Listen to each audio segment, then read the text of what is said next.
Generally speaking, my background's in law enforcement and EMS, and then I worked for years in doing crisis and trauma counseling within a law enforcement agency, the Austin Police Department. Then I went to training on that for a state agency, same concepts, crisis intervention, what I call critical interaction, that sort of thing. And then went out on my own and spent almost 20 years doing contract training, and then I worked for a while full-time for DPS in Texas, Department of Public Safety. And then at one point in time, contracted into the Department of Public Safety. They asked me if I'd come back on full-time. And so I checked with the employee retirement system of Texas and asked them if I came back to work in January when I'd be eligible to retire, and they said in October. And I said, I'm your boy. So anyway, I'm semi-retired now. I'm still doing some training here and there these days.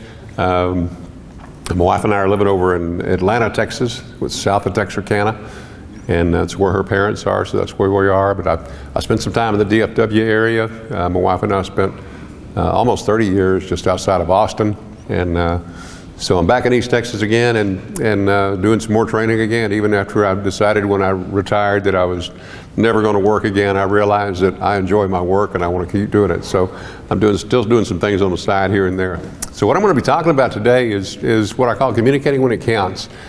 And a lot of what I'm going to be discussing can be tied into some of the other speakers that you've heard today, as far as your interactions with people and how those things go. And it doesn't matter if we're talking about people that you might see or interact with within your congregations, people who are visiting your church.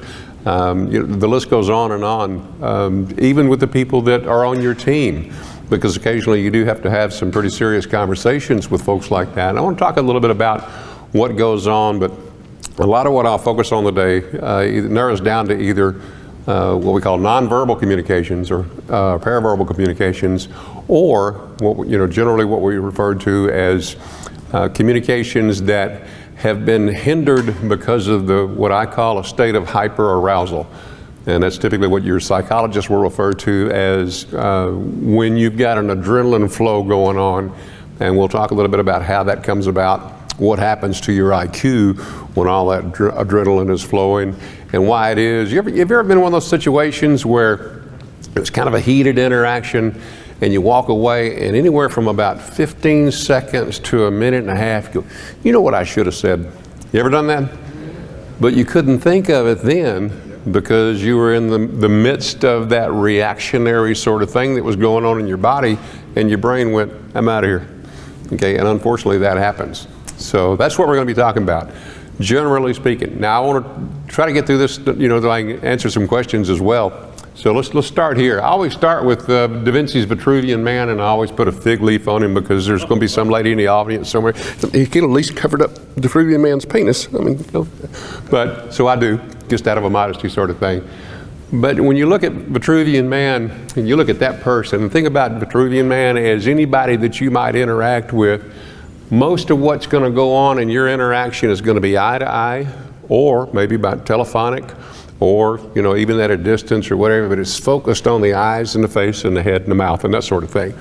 But the rest of Vitruvian Man's body, what I say is, there's plenty of things going on in the arms, there's plenty of things going on in the torso and the abdomen, there's plenty of things going on in the legs, plenty of things going on in the feet, that if you'll basically have a controller that works, that I just plugged in, what I say is open your eyes and listen. Because there's a lot to be seen there and understood just by watching. You're one of these people, that everybody else will be in conversation and they're just kind of sitting there watching everybody in conversation. I always keep an eye on those people. I wonder what's going on with them, that they're not engaging, they're just sitting observing. I call it the interactive voyeur, somebody that's just watching what's going on and not really getting into it too much. But open your eyes and listen. Your powers of observation are important here. Have you ever sat with and Chuck talks about this, see somebody in your congregation and you see it, and I think the acronym is DLR, don't look right. Okay, something just doesn't look right. You see something going on and you immediately kind of look and go, something just doesn't look right there. That's part of that's your powers of observation. I'm not going to pat myself on the back and be arrogant about this, but you know, I'm an observant person. My wife's one of the most unobservant people I've ever known. You know, I mean, you could, you know, there's all kinds of studies that I've seen on the power of observation, what you see versus what you miss. Her and I were driving actually from Tyler, Texas over to her parents' house, and we were going down the interstate, and it was raining real hard. And I was driving along, and I said, look behind you, you're going to see a wreck. And she said, what? And I said, look behind you, you're about to see a wreck.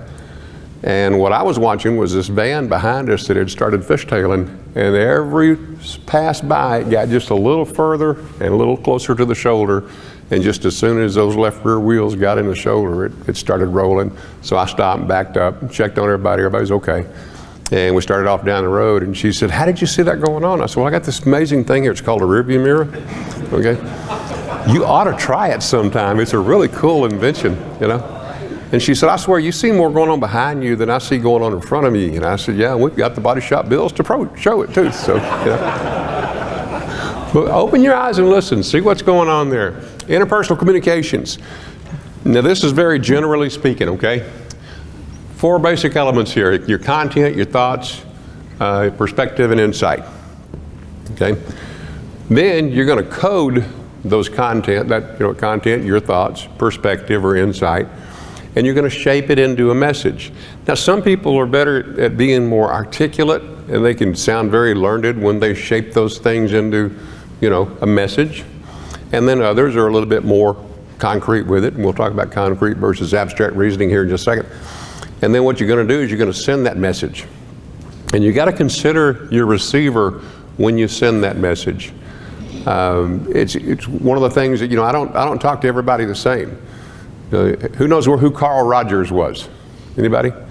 Any psychologists in here? Anything? Okay. Carl Rogers talked about an unconditional positive human regard for people. That you kind of have to have that if you're going to interact with people and you know, it be a meaningful interaction. He was talking more in a therapeutic role, but you can't let your biases come into that. And unfortunately, that's hard to do sometimes, is to keep our biases out of that.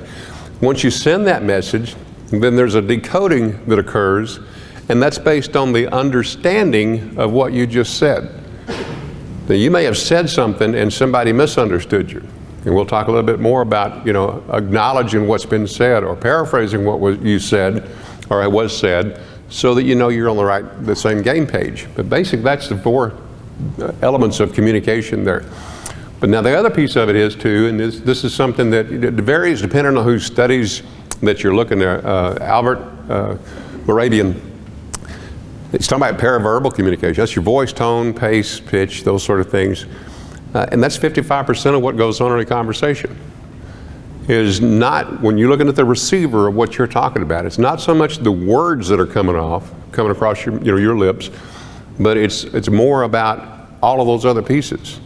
And then the nonverbal piece of it, the kinesic piece of it, is 38% of that, and that's what your body is doing while you're communicating with people.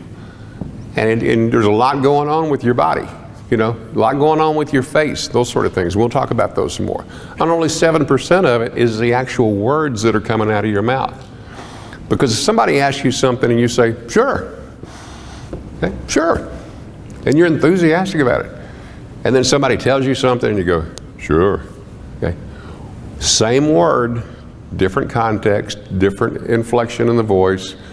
You might even roll your eyes when you say it, sure. Okay, so not only have you changed the inflection in your voice, but you've done something facial that says, you're being sarcastic, aren't you?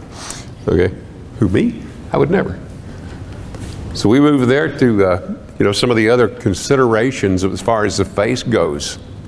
When you look at his, some of his studies here, and this guy goes way back as far as studying human interaction. And he says, note that other equations regarding relative importance of verbal and nonverbal messages are derived from experiences dealing with communication of feelings and attitudes. A lot of what you're going to be doing and interacting with somebody that you come into contact with through your role in providing security for your church is going to have to do with feelings and attitudes. You may find somebody that's frustrated, somebody that's overwhelmed emotionally, somebody that's, I mean, the list goes on, that feelings and attitudes are going to be a big piece of it. Or you may find someone in your congregation or it's in your church that day that may not agree with what's being said from the pulpit, you know, or maybe they're having a reaction to it. I remember the first time that I ever saw that happen was at a meeting in Tyler, Texas, at Caldwell Auditorium, if you're familiar with Tyler. But the speaker was a Christian. It was in a big auditorium. And toward the end of his presentation, he talked about, you know, supporting his ministry and so forth. And this guy jumps up out of his seat and starts screaming, "A righteous man doesn't beg." Okay? And he's upset about it. And sure enough, there were law enforcement on hand, and they just kind of made their way toward him, and he just kept repeating that same phrase over and over, and they escorted him out. And I don't know, some of you have probably had situations in your congregations, in your churches, where somebody's just gotten a little out of hand, you know. And so when you're dealing with emotions and attitudes, then you know, a lot of things come into it that normally wouldn't come into play in a typical professional interaction. We'll talk about that in a minute. Uncertainty reduction theory. That's Charles Berger and Richard Calabrese. According to the theory, we reduce uncertainty in 3 ways. Uncertainty is not a good thing, not when you're on guard, not when you're in a watchful mode. Okay? One of them is passive strategies, observing the person. You're watching somebody. We'll go back to the DLR concept. Something just doesn't look right here. So you're watching that, but you're being passive about it. You may be at a distance, but nonetheless, you're watching, taking notes. Then there's the active strategies, you know, asking others about the person. I served as the administrative lead for a team at my church when we still lived in Austin.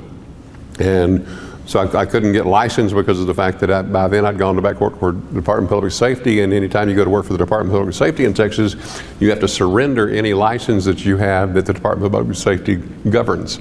And so I didn't even go through the process with it. I just served as the administrative lead. But I was in church one day, and one of the ladies that was working kind of a greeting area there, I asked her about somebody that I had never seen in the church before, and I'd been a member there for several years at that point, because I was kind of wondering, you know, something didn't look right. And she said, "Oh, he's harmless. He shows up here about every 6 months or so, and he'll come in, sit by himself at the back of the church, and then as soon as before the service is over with, he'll get up and leave and be gone." But nonetheless, there was just kind of this thing in the back of my brain going, something doesn't look right here. Something's not right. So I was asking someone else who might have had insight into that person about it. And then the other piece of it is interactive strategies. That's asking questions, maybe even self-disclosure. But, you know, I think Chuck refers to it as being aggressively friendly, you know, where you approach somebody, you know, "Hey, how are you doing? Good to see you here today," you know. But at the same time, you're sizing them up. If you've been doing this any time at all, you're watching people come in and out of your church. You know, routinely, I'd be watching to see if I could see anybody printing with that weapon they had, you know, on them, or if there was anything unusual stands out. But typically, unless something's happening there, it's not something you're going to be able to approach somebody about. All right. So this is just some of the strategy. I mean, basically, look at uncertainty. Well, if uncertainty comes into play a lot of times when you're seeing, is somebody just upset a little bit? Or is this about to escalate? Or could this go, you know, get out of hand? Or is there something I need to be concerned about here? We talk about some of the facial stuff, things that go on in your face during communications. Birdwhistle estimated we can make and recognize some 250,000 facial expressions. Now, you don't think about that, but if you talk to some of the people that have really turned communication, especially nonverbal communication, into a science, we'll talk about micro movements in the face, things that happen in the face that are very hard to see unless you're looking for them. Okay, and when you talk about 250,000 different expressions and or variations on those things that go on in your face, it can be pretty complex, right? So I'll tell you a story. How many of you ever called and said, "Honey, I'm sorry, but I got to work late tonight"? Yeah, most of us have at some point in time. Now, in that time, and this was, you understand, this is shortly after my wife and I had moved to the Austin area, so it was 1991, I guess, yeah. And cell phones weren't a big thing then. We had our first cell phone when we were living in the Dallas-Fort Worth area. It was one of those big bag phones, and what they wanted to do, my wife worked for AT&T at the time, they wanted her to take that phone and to use it around the Metroplex anytime she was out and about and see where the dead spots were and make note of that. And that's how young the cellular world was at that point. So I called my wife, And it wasn't unusual for me to call and say, hey, I've got some deadlines going on here. You know, somebody just dumped something on my desk. I got to get done before I leave. So I called and told her, I said, you know, I'm going to be late. And she said, that's no problem. Just give me a call when you leave the office and I'll get dinner started. And I said, okay, fine. So right before I left the office, I called, said I'm on my way. And she said, fine, I'll see you when you get here. So I come home, walk in the door, you know, in a pretty good mood. Long day, I'm home. I smell dinner cooking. You know, it's a good evening, you know. But when I walked in the room, in the kitchen, my wife was standing with her back to me and she was cooking. At that specific time, what she was doing was mashing potatoes. And she was using the old hand masher, okay? But she was doing more than mashing the potatoes. She was salting the potatoes, essentially. I mean, it was a very vigorous mashing going on. She was standing with her feet about this far apart. She used to do this thing we called the stork. She'd be cooking or something, doing something stationary, and she'd prop one leg against the other like that. And we called it the stork stance. She wasn't in the stork stance. She was flat-footed, legs spread, beating on those potatoes.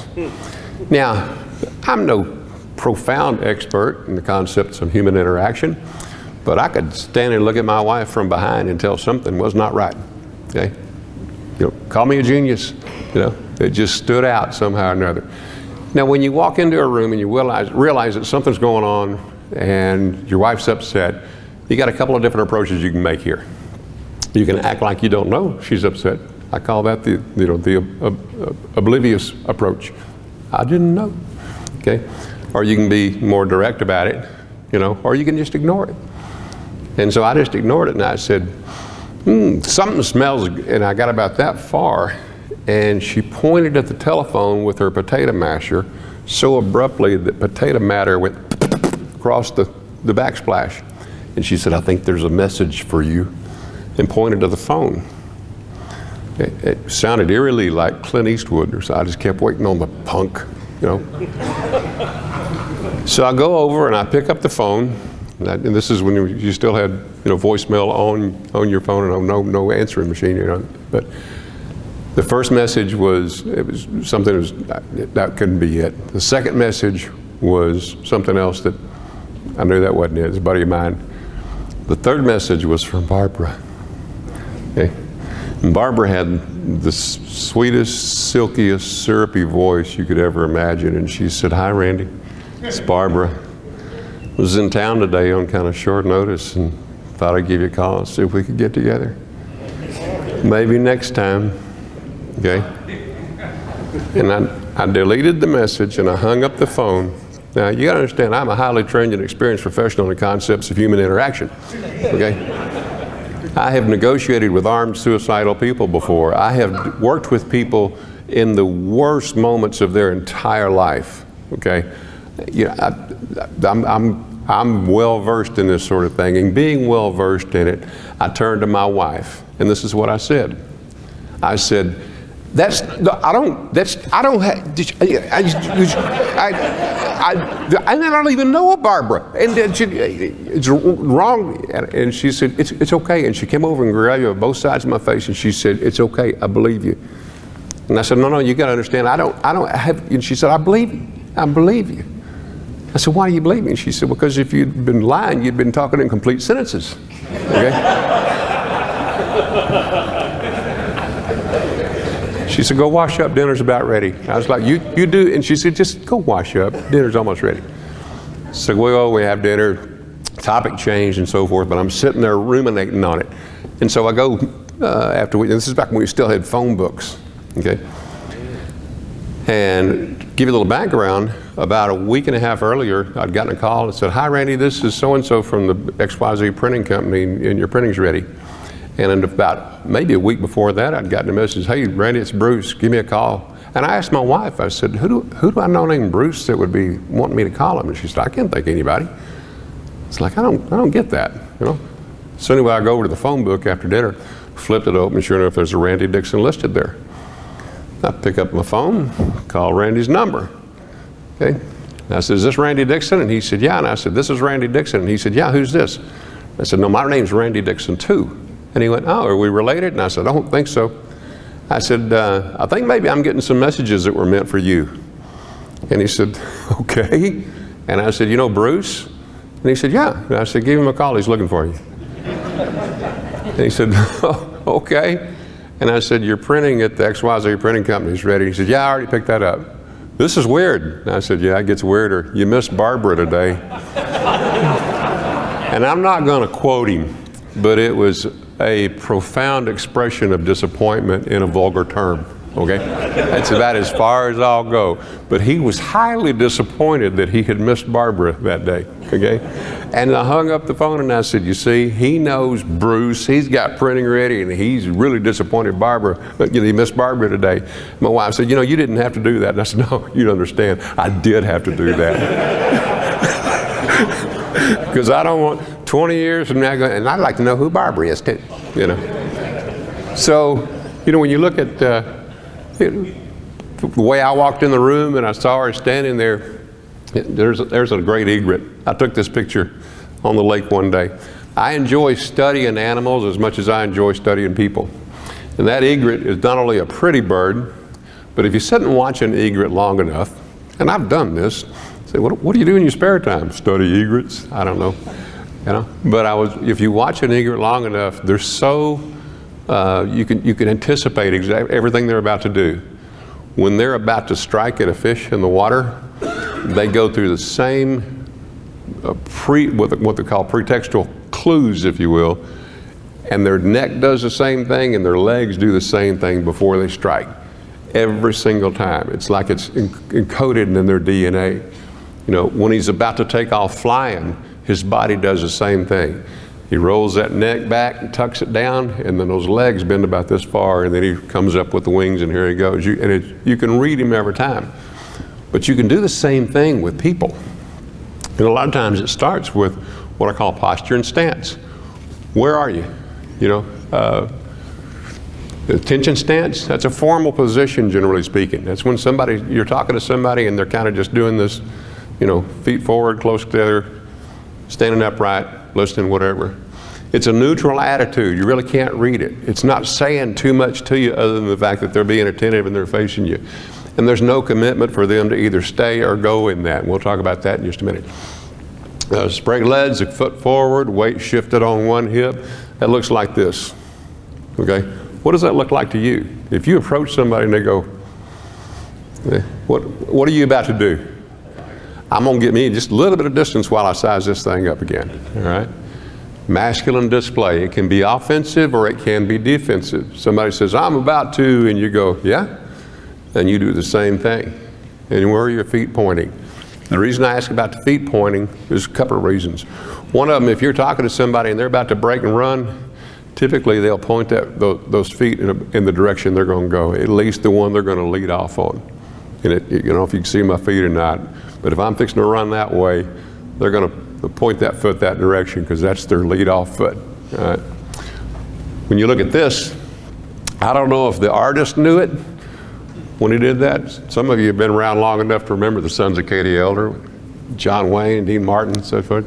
Look at their stance. Either the artist knew what that represented, or somebody that was directing that photo or that print said, I want you to take your best badass stance, and they all went.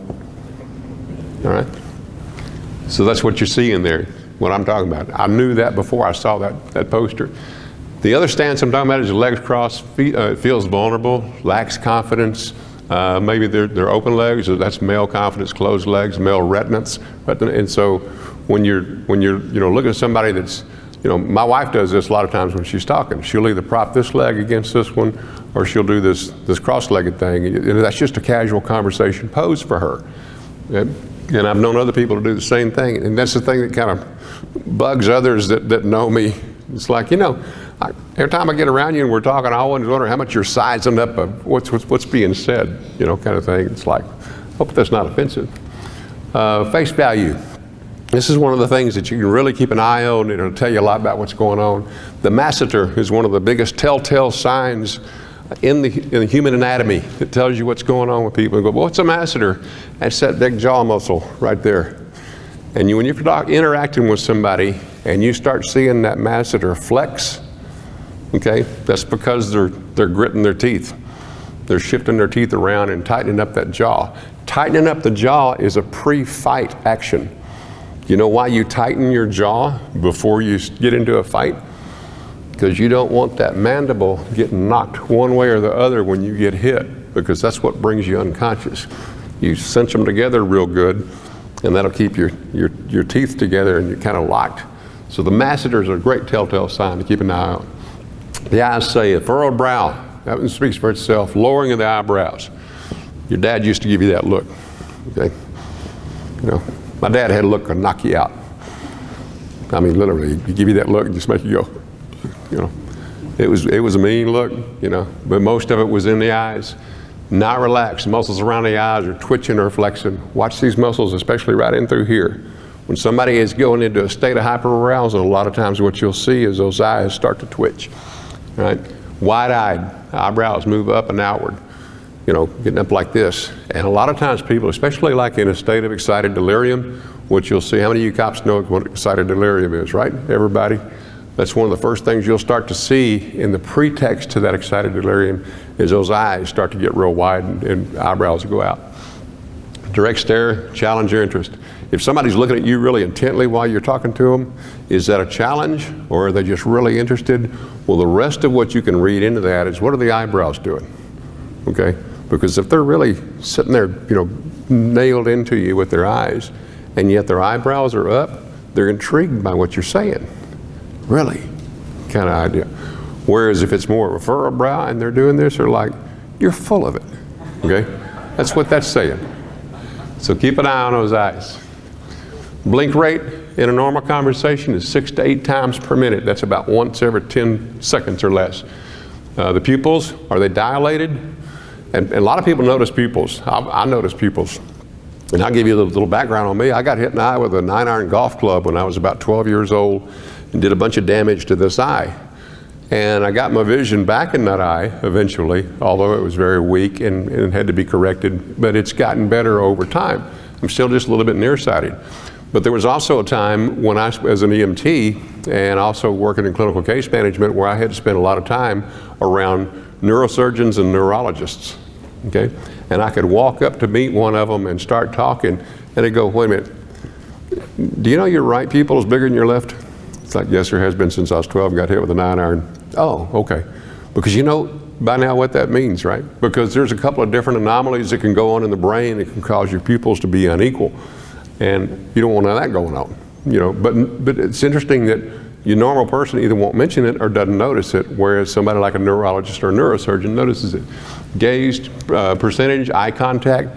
How much when we're talking, are you looking right at me? And how much are you off in the distance someplace? You follow me on that? Generally speaking, 40 to 60% while you're talking. It's hard. It's not too hard to stay engaged visually with somebody eye to eye when you're talking. It's when they start talking that you know, maybe, you know, your eyes start to wander off. My wife and I had been dating maybe 2 months, something like that. She knows my background, law enforcement and everything, and we were sitting in a restaurant one day and she said, does it ever get tiring for you? And I said, does what get tiring? And she said, having to watch everybody that walks through the door. And I said, no. I said, it would be more stressful if I wasn't watching everybody that walked through the door. And she said, I'm sitting here talking to you, and she said, every time I hear that door go, your eyes go straight to the door.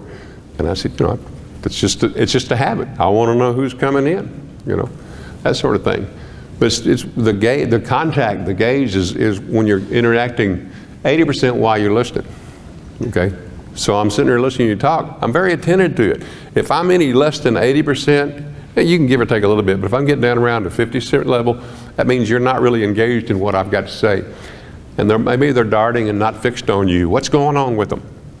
So I'm having this conversation with you in the foyer of the church, and their eyes keep dancing around. Some of you can't see what my eyes are doing, but they're dancing like toward the door, you know, or back toward the sanctuary or wherever. And the other thing I'm watching too when I start seeing that is what are their feet doing? Okay, because if they're darting toward the door and that foot is turned toward the door, this is somebody that may be about to make a break for it. And don't want to talk to you anymore, I'm out of here. kind of thing. So keep an eye on that. Body's physically turned away from you.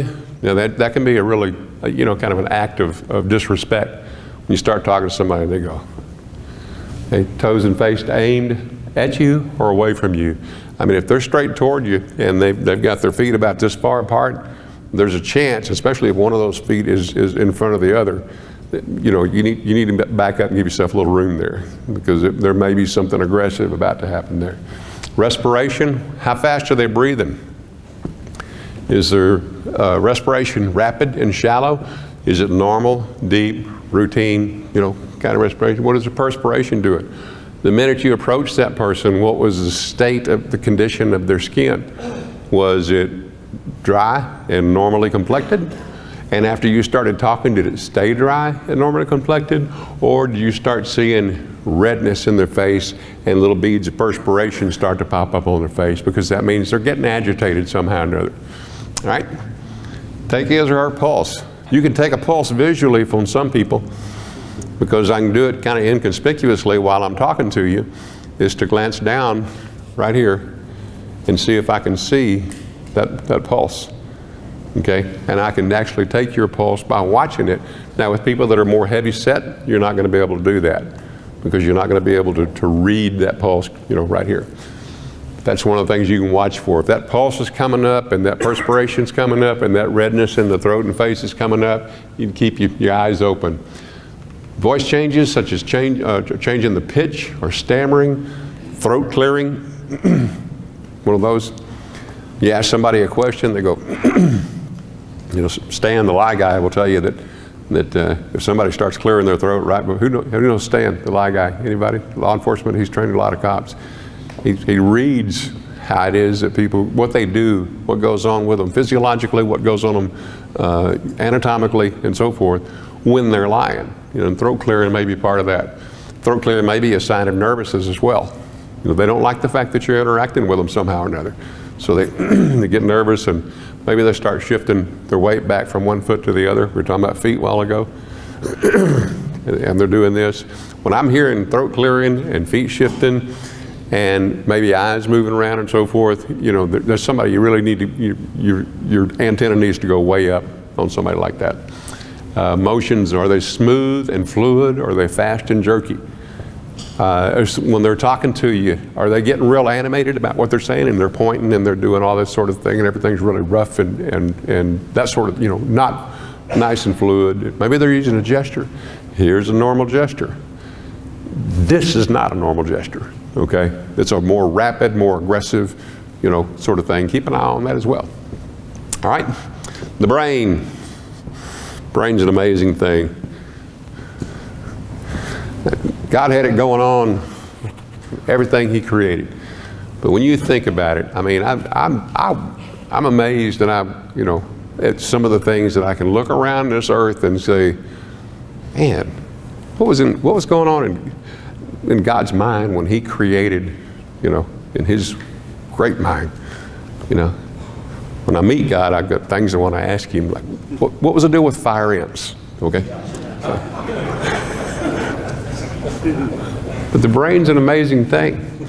It processes, it can store, it can control the rest of your body, et cetera, et cetera. I mean, it's just an amazing thing, and it's right there inside a nice, protective, hard shell cover, you know.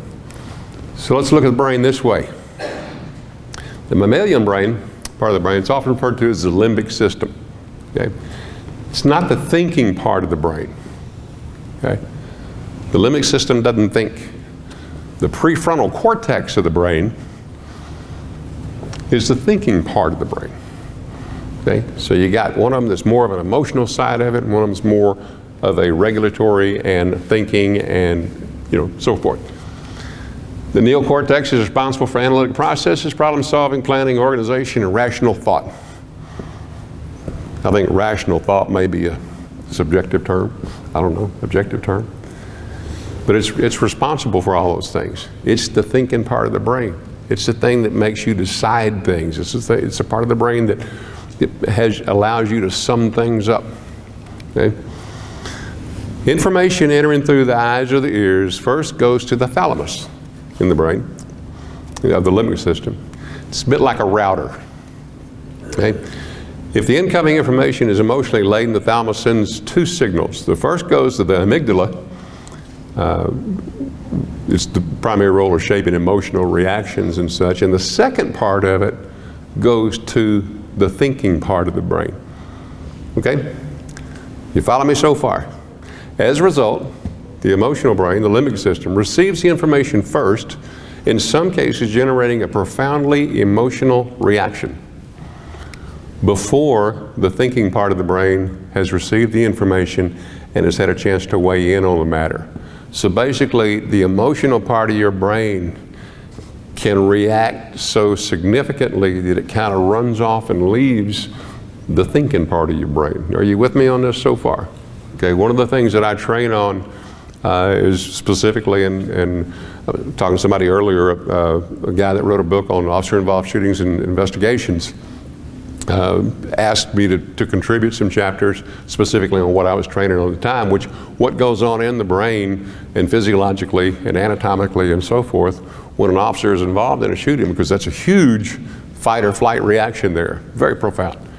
Okay, but a lot of times an officer won't be able to tell you specifically what happened in that situation. It'll be blanked out to a certain extent, and very often there are those that'll be critical of this lack of recollection, saying that he's just not saying. He's lying about it. He's saying he doesn't remember. Why is his story a little different from the video and those sort of things? Part of that's because he dropped about 50 points in IQ just as soon as that incident began to unfold. And when I say that, I'm not saying that literally. I'm talking about you just really can get dumbed down there. So let's look at it this way. So let's look at that at the brain being this big control room like you see here. Okay? The guy in the blue shirt there, he's like the chief controller on duty in the brain right now. So this event happens. Let's say it's your wife pointing to the phone and telling you about a message and there's a reaction to it. Okay? So you get the limbic overload. All of a sudden there's this huge emotional reaction. And it's such a significant reaction that it overrides the neocortex. So now you've been dumbed down by several percentage points. And this is a big deal, okay, for the brain as far as it's concerned. And right there in the midst of all this neurological chaos, there's a verbal engagement attempt. Okay, like me. Turnaround was going to be very tactful and responsive to my wife, and you heard what came out of my mouth instead. Okay, well, that's when the controller there in the blue shirt, okay, he sees what's going on here. The emotional system's been overloaded. It's overridden the neural cortex, and now he's trying to talk. And so, being the controller of the brain, he gets on the horn to the mouth, and he says, "Mouth, this is the brain, and we need you to stand down." Okay, we have no data feed to you. We repeat, stand down, you have no data feed. Okay, let's talk about these two brains, his and hers. Now, I'm not making a generalization here. There is plenty of empirical data out there to support that the female brain and the male brain process things differently a lot of times. Okay, so let's look at the female brain. So the controller in the brain goes to the female brain and says, you need to stand down, do not attempt verbal engagement, we don't have a data feed. And the female mouth will be like, and can maintain that for like days. Okay? His brain gets the same signal. He says, no, it's okay, I can handle this, I can handle it, okay? Put me in, coach, I'm ready, I can handle this, I can handle it. And the controller in the brain is going to stand down, do not attempt to engage. No, I got this, and you get an output like I offered to my wife in that scenario. There is a difference there. But the problem is when you get back to that shaping of the message, okay? And I don't mean to be morbid or anything, but I've listened to a lot of either radio traffic,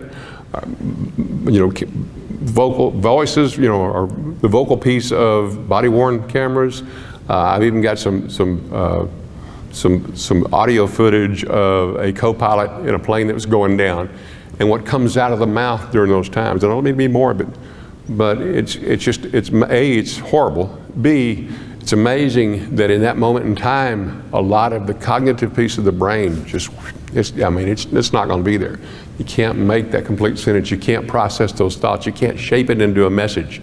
Okay, but there's things you can do to override that. Okay, part of it is training. I talk about training a lot. Not just training, but realistic scenario-based training. Okay, it's one thing to sit in a classroom and listen to somebody tell you about the things that you can do to mitigate hyper-arousal. Okay, exercising and working out is a huge piece of this. So what has my physical ability got to do with the way my brain works? Because a healthy body makes for a healthier brain. Okay, the other thing too is when you're working out, if you're really working out hard, you're pushing a lot of those same chemicals through your brain that come through your brain when you're in a state of hyperarousal. So you start to normalize those things in your body. Right. Mental rehearsal. I tell cops this all the time. Stop training for if this happens and start training for when this happens. Does that make sense? Because what you're doing is you're taking it out of a conceptual piece and you're putting it into a more concrete piece that says when this happens. I can a whole lot better plan for when something happens than I can plan for if something happens. Right? So that's the way you want to do that kind of thing. Combat breathing. If you're not familiar with this term, there's several different articles and books online and so forth that refer to combat breathing. Now the trick is when you're in that state of hyperarousal, reminding yourself that breathing and regulating your own breathing can make a difference in the way that you're reacting to that situation. Okay? Conflict resolution and mediation. You heard a little something about conflict resolution and mediation today, or conflict resolution at least. All right? What we say is whoever's loudest wins, right? If you're in one of those sort of interactions and your voices keep going up and keep going up and keep going up, we don't want to do that. One of the most necessary things that you can do, one of the most effective things that you can do is when somebody starts getting way up the start chart on their audio output and their intensity of their interaction with you, is for you to stay here and maintain that professional, calm interaction with them, right? Because what it does to a certain extent, it says, I'm not getting all flustered by your rate and your volume and your intensity, and all that. I'm right here doing my thing, and that's where I'm going to stay. That's a hard thing to do sometimes, especially if you're really emotionally connected in that deal. When you talk about conflict, there's these blips. And blips are those things that, they can occur anytime, several times during the day. They pose no real threat to a relationship. They do not create disharmony, or it doesn't break down any teamwork or anything like that. It can be cumulative and more severe over time if it's not managed properly. So a blip can actually turn into what we call clashes. And clashes are repeated disputes on the same issue. And they happen in the workplace, they happen in marriages, they happen in friendships, they happen in other family matters and so forth. Arguing over an increasing number of issues. These things keep coming up. Maybe it's somebody you're working with, maybe it's your spouse, whatever. Feeling less cooperative toward the other. I've been going out of my way to try to get along with you, and now I'm not going to do that anymore.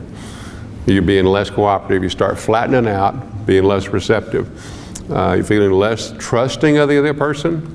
Trust is a huge piece of a good, healthy relationship. And remaining angry at the other person longer.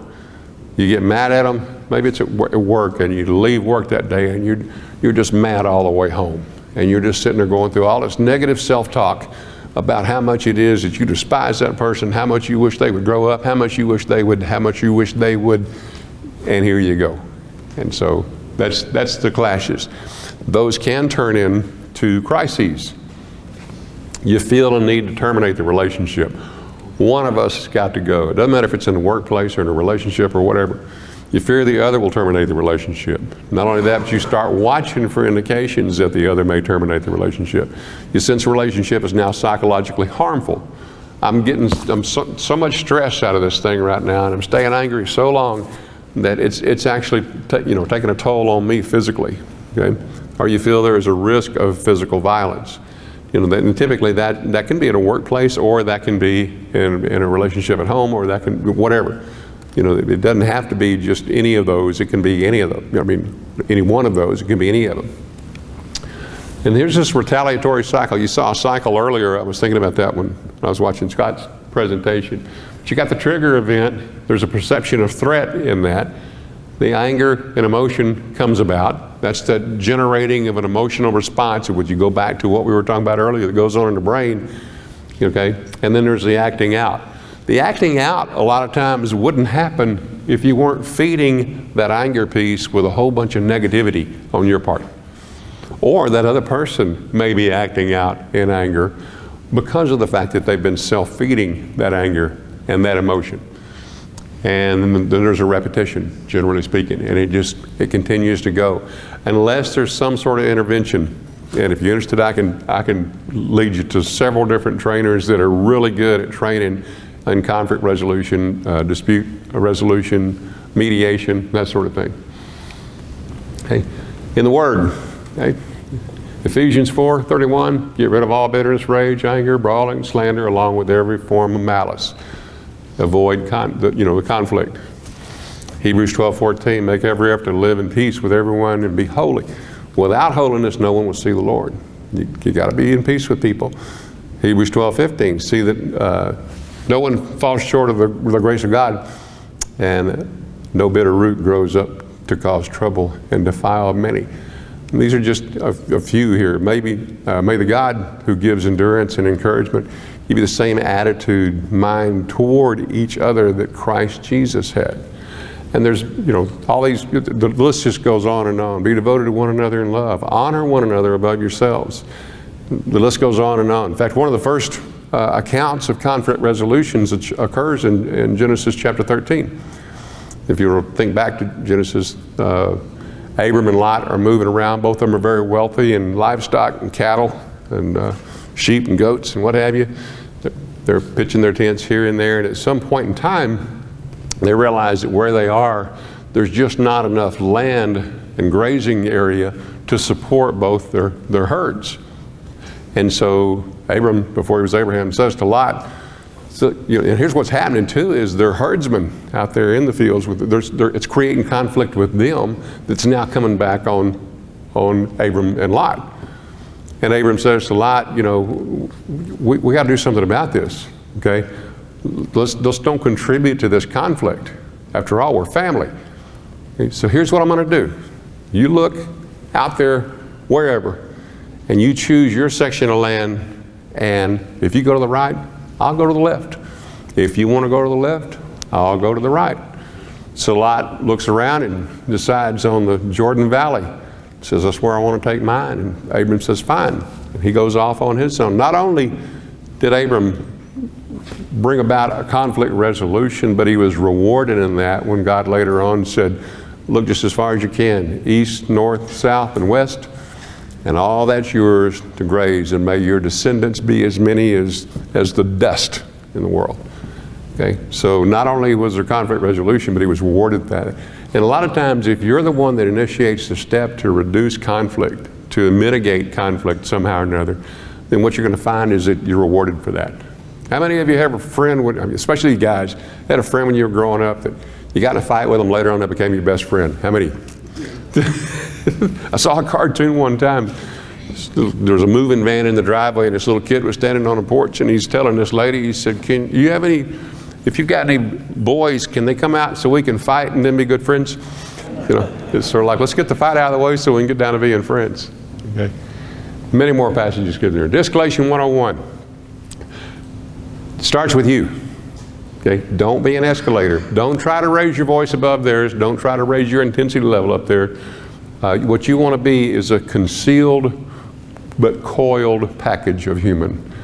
They don't need to be reading in you what you've got going on right now. And we'll talk about reading some of that stuff in just a minute. The other piece of it is down here on this end of it, you've got the cognitive end of it. Once it escalates up there, you're in the emotional realm, and nothing productive really ever happens in that emotional realm. All right? One of the things you want to look at is concrete versus abstract reasoning. when you're in this hyper-aroused state, a lot of people lose the ability to reason in abstract terms. Abstract reasoning is when you can take little pieces and parts of something and pull it together in a thinkable, doable concept. Or concrete being more, I've got to have the 1, 2, 3, ABC part of it. And you don't have this when you're a little kid, okay? You grow into it as you mature and you learn communications and you learn cognitive, approaches to things that you don't have to have A, B, C, 1, 2, 3. You can actually deduce things just by pulling the pieces together. When you're in that state of hyperarousal, you lose a lot of that abstract reasoning ability. Maintain eye level contact if possible. What's your kinesic message? What are you telling that person that you're interacting with? What are they seeing in you? Are you showing to be a threat? Are you showing to be receptive? Are you showing to be agitated? Are you showing to be, whatever? Keep a supportive stance. What is a supportive stance? I can stand here and support you if I need to. I can reach in, if you're wobbling around so forth, I can grab you. I'm standing here in a supportive stance, meaning I'm not being like this, I'm not being any other thing, that I'm listening to you. I've got myself on guard cognitively. Physiologically, there's this thing going on in me already that says I may have to go to town here, but they're not going to see it, before I have to. I'm going to maintain this peaceable, non-threatening approach. Personal space, the area around the person is seen as an extension of that person. Generally speaking, invading that space is going to be offensive by some people, and the more someone is agitated, the greater that space need becomes. And what we're also talking about is in American culture, 2 to 3 feet apart. I always tell people, when I train cops, it's like, just kind of look at what the distance is between here and the bottom of their foot, and you want out of that range, okay? And most of you know that, because I've seen this happen before. They're standing in close quarters kind of situation, and somebody that's been trained in the martial arts, and so it comes up with a front snap, catches you in a solar plexus, and now you're sitting there trying to remember how to breathe, okay, and floundering around, what have you. You don't want to be that. Think safety first. Stay out of that range, but at the same time be supportive in your stance to them. The approach, preferably 45-degree angle. If I'm standing and talking to you, a lot of times you'll see me standing, not like this to you, but at about 45 degrees. Okay? And what that does for me is it says I'm still being very attentive because I've got my face and my head towards you, but if I need to, I can go either direction here. All right? It reduces fear and anxiety. Communication is the best crisis intervention tool. When you say that, I understand too that you're going to interact with people sometimes that your words are not going to de-escalate them. They're off the scale. Maybe we're talking about a case of excited delirium. Maybe we're talking about somebody that's just in this rage that can't be controlled verbally. So you're going to be out of luck there. Go to plan B. Focus on their feelings, emotions, fears, and so forth. Non-judgmental, open-ended questions. Yes or no questions are going to get you yes or no responses, whereas open-ended questions get them to talk about it a little bit. Is your silence really golden? What do you say when, I got called to a scene one time when I was in Austin. They said, you come out here and interact with this guy, and visit with him a little bit, see if you can figure out what's going on. And I said, okay. So I get over there, and this guy's standing there, he's doing this. He's like, I said, well, A, he's agitated. B, he doesn't want to be standing right there, but that officer has told him don't run off. He knows that officer's going to chase him down if he tries to run off. So I get over to him and say, hey, what's going on?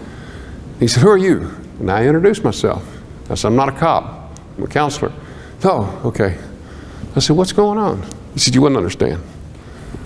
I said, well, I might. He said, oh, really? I said, yeah, I might understand.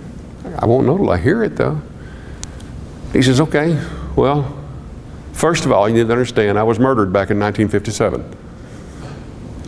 And I said, what? What do you say to that? What do you say to that? Now, the concrete side of me would say, oh, come on, man, you're standing right there in front of me, you're alive, you didn't get murdered. What I said was, I'm so sorry. He said, that's a long time ago. I said, yeah, what's going on today? Well, and he starts talking about today. But he wanted to get that preface in there And what did he do when he told me that? Because see, what I'm supposed to do, now that I've gotten another message on my MDT on the way over there, what I'm supposed to do is figure out if this guy's a threat to himself or others. Okay? And one of the first pieces of that is, what is their grasp of reality at that point? And he has obviously lost his grasp on reality if he's delusional enough to think that he was murdered back in 1957. Okay?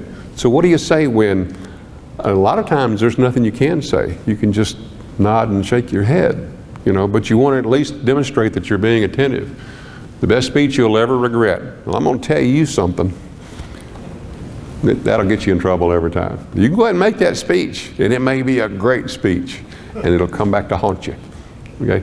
You've walked away from those conflict situations before. I told them, and the next thing you know, you're regretting what you said. Okay? Filters, yours of course.